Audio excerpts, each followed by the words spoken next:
Well, week one of the college football season officially over, and you know what that means. The overreactions have begun. Both overreactions I'm going to share with you guys today, they're not all that surprising. Hell, one of them has to do with one of the favorite myths at Woke United Methodist. It's a myth that's kind of lost some of its momentum in the last couple of years. Here on the channel, we refer to it as the Great Myth, the myth of mythical racism. First, let me just touch on this overreaction in Baton Rouge this morning real quick. Then we're going to get to Jemele Hill and Deion Sanders. And since we're talking about Jemele Hill, one of the leading nominees for the upcoming Huge Embarrassing Failure Awards, I might even sprinkle in a little bit of Imani Jones, the original Huge Embarrassing Failure. I mean, we can't mention Huge Embarrassing Failures without talking about the Bobo, the inspiration for the term. I was incredibly confused last night. For some reason, people were pretending to be shocked, or they were legitimately shocked that Florida State dominated LSU. I wake up this morning to overly emotional LSU fans calling for Brian Kelly to be fired. Fired? Fired after one loss to a top 10 opponent on the road? You want the guy fired? I realize that LSU looked like complete shit in that second half, but fired? Florida State was supposed to win that game. Well, Casey, that's not true. Florida State were the underdogs. Yeah, that's what odds makers wanted you to think. The betting public, they took the bait last night. Over 60% of the money was on LSU. At the books I run, the overwhelming majority of the money on LSU. This was a prime example of the psychology in betting. The public, they typically bet favorites and they view the SEC as superior to every other conference.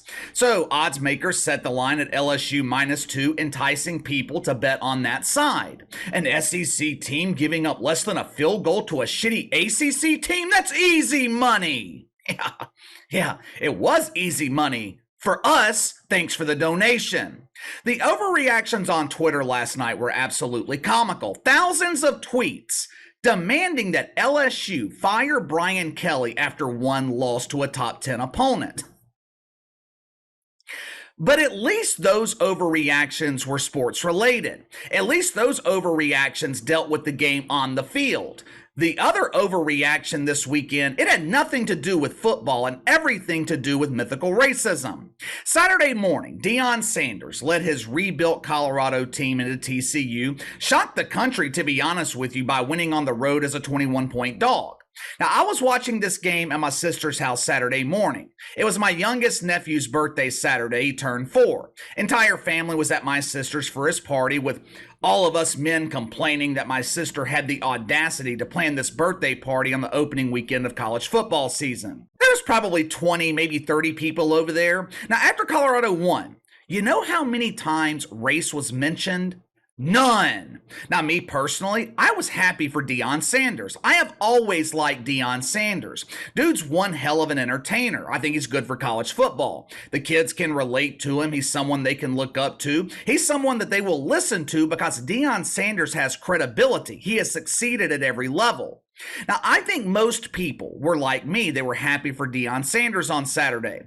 Most of the reactions that I saw were overwhelmingly positive. But leave it to Jemele Hill, the bitter, the increasingly irrelevant, the insufferable, the intolerable Smelly Jemele. Leave it to the Duchess of Bitterness to inject the polished turd of mythical racism into the celebration of Deion Sanders. Now, you got to remember, when Deion Sanders left Jackson State for Colorado, he was heavily criticized by Jemele Hill and Imani Jones. How dare this brother abandon an HBCU? It's the same criticism that black men receive from their own community when they leave the hood for the suburbs.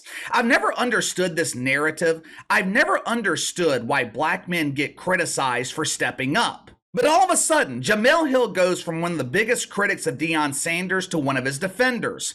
According to Smelly Jemele, there was a lot of coded language being used Saturday. Check it out for yourself. Oh, this coded commentary, it's rooted in mythical racism. What coded language is Jemele Hill talking about? I don't know, because once again, The Duchess of Bitterness refuses to provide examples. Like I told you guys last week, this is not about defending Deion Sanders for Jemele Hill. This isn't about Jemele Hill righting some perceived wrong. This tweet was a business decision. With each passing day, Jemele Hill becomes more irrelevant than the day before. Even though she's got over 1 million followers on Twitter, most of her tweets go unnoticed until she tweets about mythical racism. Those tweets bring in the big bucks. This morning, I tried to find some of this coded language during the broadcast that Jemele Hill was talking about.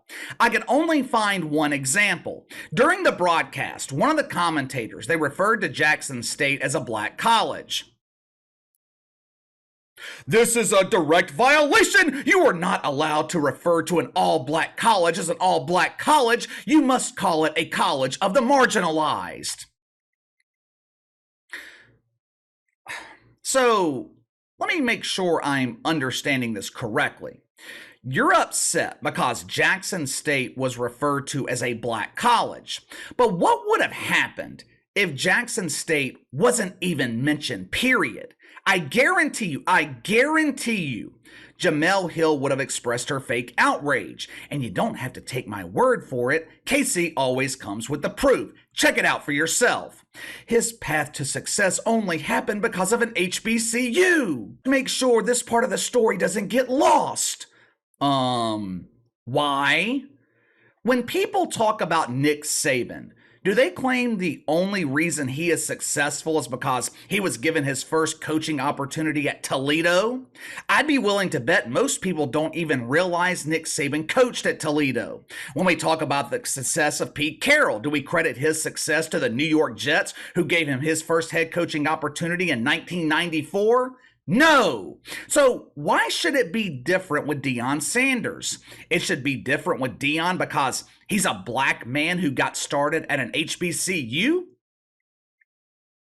Unfortunately, Deion Sanders has taken a big bite out of the shit sandwich. Now, although I was happy for his big win, although I have a lot of respect for Deion Sanders, I was disappointed with his press conference Saturday afternoon. Deion Sanders has bought into the myth that the criticism he is receiving is rooted in mythical racism. Now, first of all, I understand all the excitement in Colorado. I get it. This program's been irrelevant for decades. If I remember correctly, Colorado hadn't beaten a ranked team since 2002, or they hadn't beaten a ranked team on the road since 2002. Either way, this program has been suffering through a bruised caboose for decades. I get all the excitement. I understand it, but this is just one win, one game. People are acting like this team's going to be contending for the national championship. Did you see their defense Saturday? Yeah, me either, because it was non-existent.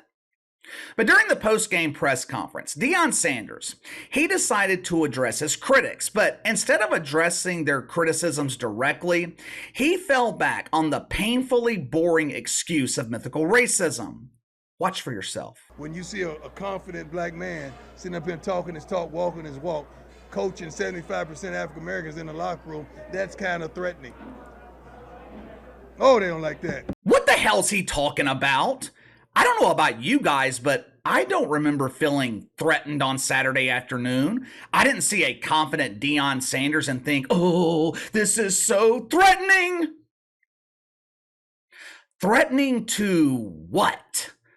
The thing is, Deion Sanders knows better. I hold him to a higher standard than someone like Jemele Hill. Jemele Hill's in the business of mythical racism. This is her job. She is paid to create myths and fairy tales.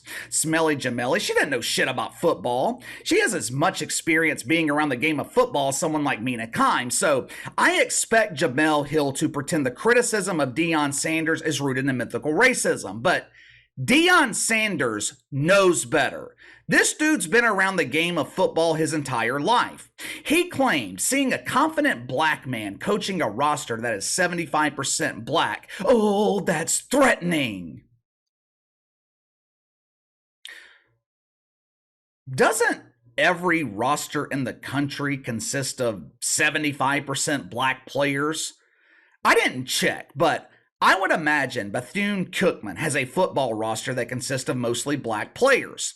Raymond Woody Jr., he is the coach, a confident black man. Is he threatening to or opposing coaches and players afraid of Raymond Woody Jr. and the Bethune-Cookman, whatever the fuck their team name is? There is not a team in the country afraid to play Bethune-Cookman. They just cannot let it go. We finally have football back, and they want to ruin the weekend by debating mythical racism. Deion Sanders should be celebrated right now. Instead, all anyone is talking about is the myth, the fantasy. Bomani Jones, he wanted his lonely male followers to know that even though he has been heavily critical of Deion Sanders since he left Jackson State, the original huge embarrassing failure, he wanted lonely men to know, I am supporting the black man.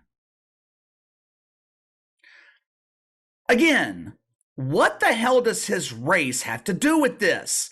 Why can't we support Deion Sanders because he's one hell of a coach? Why can't we support Deion Sanders because he's relatable? Can't we support him because he's a likable guy? He's entertaining. Now, I know some people will be put off by his commentary during the press conference, but I'm willing to give Deion Sanders a pass here. For the most part, he has refused to bite into the shit sandwich of mythical racism. But with people like Jemele Hill and Bomani Jones, it always goes back to race. Topic doesn't matter, issue doesn't matter. No matter what we're talking about, with these two huge embarrassing failures, it always goes back to race. And it's kind of ironic because mythical racism is the reason that both Jemele Hill and Bomani Jones are huge embarrassing failures.